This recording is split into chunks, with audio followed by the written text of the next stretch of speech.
नमस्कार, आप सभी का हमारे चैनल जय गुरुदेव उत्तराखंड पर एक बार फिर से बहुत बहुत स्वागत है। आज आपके लिए एक बहुत ही अद्भुत विशेषांक लेकर आए हैं।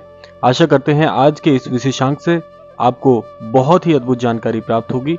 तो आइए बिना समय व्यर्थ किए हुए लेकर चलते हैं आपको आज के अद्भुत क्रमांक की ओर। आज का ये क्रमांक बहुत से प्रश्नों का उत्तर है। बहुत से अनन्य भक्त जो प्रतिक्रियाएं कर रहे थे, बहुत से अनन्य दर्शक जो इस प्रकार से प्रतिक्रियाएं कर रहे थे कि हम काफी समय से ईश्वर से जुड़े हैं, काफी समय से महाराज जी से जुड़े हैं, बहुत ही भक्ति करते हैं जीवन में, लेकिन जीवन में कुछ बहुत ही अद्भुत नहीं हो रहा। जीवन जस का तस है, कोई खास परिवर्तन या किसी प्रकार का परिवर्तन नहीं हुआ। ऐसे सभी प्रश्नों को आज इस विशेषांक के माध्यम से आप सभी की दुविधाओं को दूर करने का प्रयास करेंगे। तो आइए बढ़ते हैं आज के क्रमांक की ओर।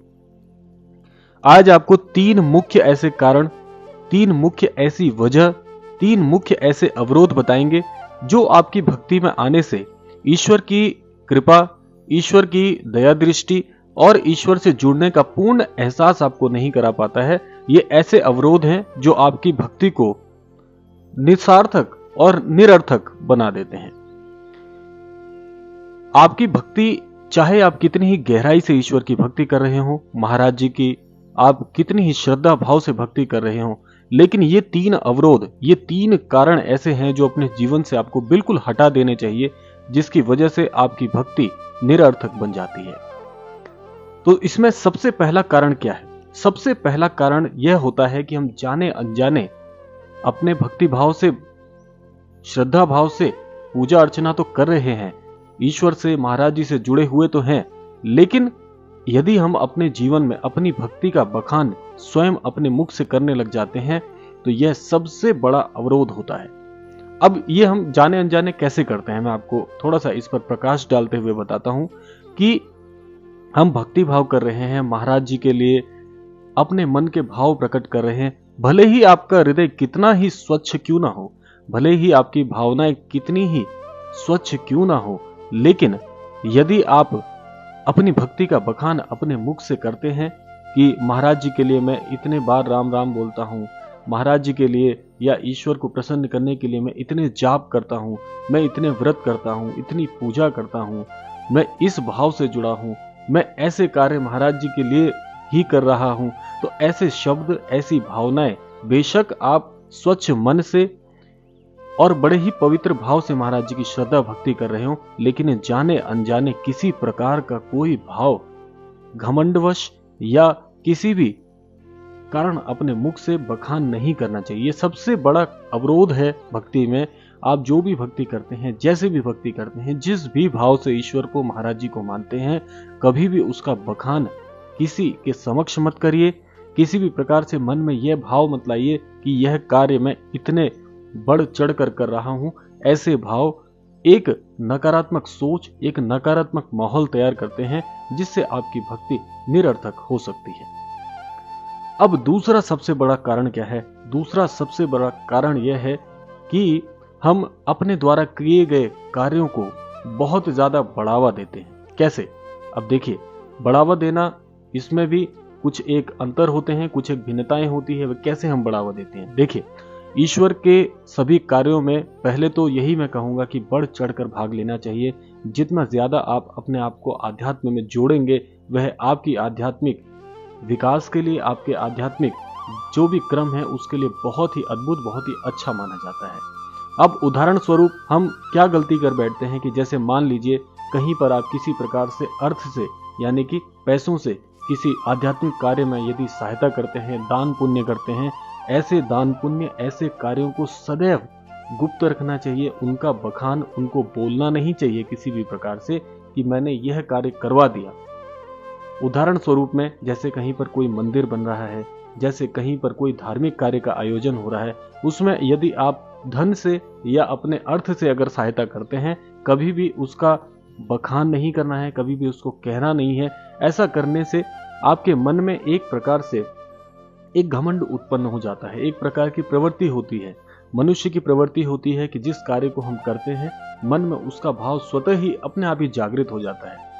इसमें कई बार ऐसा भी होता है कि हम मन से बेशक नहीं चाहते हैं कि ये कार्य हम हम कर रहे हैं या इसमें हम अपना किसी प्रकार से कोई बड़ाई कर रहे हैं, लेकिन फिर भी मन में यदि भाव उत्पन्न हो जाता है तो वह कहीं ना कहीं आपकी भक्ति में एक प्रकार का अवरोध बन जाता है।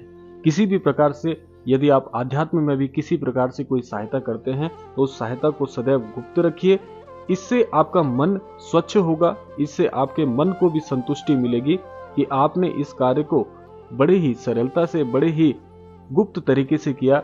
और ईश्वर तो ईश्वर हैं, वह तो आपके हर कार्य को देख रहे हैं, समझ रहे हैं। सबसे बड़ा न्यायालय ईश्वर का न्यायालय होता है, वहां पर सबकी गिनती होती है, वहां पर हर प्रकार का हिसाब होता है। आपको बखान करने की आवश्यकता नहीं, जो आप कर रहे हैं ईश्वर वह देख रहे हैं, उसके अनुरूप आपके जीवन में जरूर कुछ ना कुछ बहुत अच्छा होगा। तो यह था दूसरा कारण। अपने जीवन में यदि आप भी इस प्रकार से चाहे अनचाहे, जाने अनजाने यदि इस प्रकार का कार्य करते हैं तो इसको आज ही सुधार लीजिए। आपके जीवन में आपको बड़े ही प्रगतिशील परिवर्तन देखने को मिलेंगे। अब तीसरा सबसे महत्वपूर्ण कारण क्या है, इसके साथ एक छोटी सी घटना मैं आपको बताऊंगा जो कि श्री कैंची धाम पर आधारित है। एक बार कैंची धाम में महाराज जी का मेला लगा हुआ था, अनन्य भक्तों की भीड़ उमड़ी हुई थी। वहां पर एक बड़े ही धनवान प्रवृत्ति के व्यक्ति महाराज जी के दर्शन करने आए हुए थे और पास में ही एक संत जैसे स्वरूप के एक छोटे बालक साधु महाराज जी के दर्शन के लिए इंतजार कर रहे थे। जैसे ही वे महाराज जी के समक्ष जाते हैं तो जो धनवान व्यक्ति हैं वह उस छोटे से साधु महाराज जी को कुछ अपशब्द कहते हुए दूर हटने की बात कहते हैं। वह कहते हैं कि महाराज जी के दर्शन पहले मैं करूंगा, पहले मैं आया था, तुम कौन होते हो। इस प्रकार से अपशब्द कहते हुए महाराज जी के दर्शन करने के लिए वह उनका अपमान कर देते हैं। तो जो धनवान व्यक्ति हैं जैसे ही महाराज जी के पास पहुंचते हैं, हालांकि उन दोनों की वार्ता महाराज जी से काफी दूर हुई थी, महाराज जी अपने जो तखत है उस पर बैठे हुए थे, लेकिन ये बात है प्रांगण से थोड़ा, जहां पर आपने देखा होगा कि आज पुल है, उस पुल से थोड़े से पास की ये घटना है। तो महाराज जी के समक्ष ऐसा कुछ नहीं हुआ था, लेकिन महाराज जी तो अंतर्यामी है। जैसे ही महाराज जी के समक्ष वे धनवान व्यक्ति पहुंचते हैं तो जैसे ही वे आशीर्वाद लेते हैं, महाराज जी रोक कर कहते हैं कि तुमने उस साधु का अपमान क्यों किया, अपनी भक्ति में तुम इतने घुल मिल गए कि आप अपनी भक्ति के कारण किसी का अपमान कर बैठे। तो इस प्रकार से जैसे ही महाराज जी ने उनको लताड़ लगाई तो इससे उन्हें बड़ा ही मन में बड़ा ही उन्हें ग्लानि महसूस हुई और उन्होंने बाद में साधु महाराज जी से माफी मांगी और महाराज जी से आशीर्वाद प्राप्त करके उन्होंने प्रसाद पाया और अपने धाम को चले गए।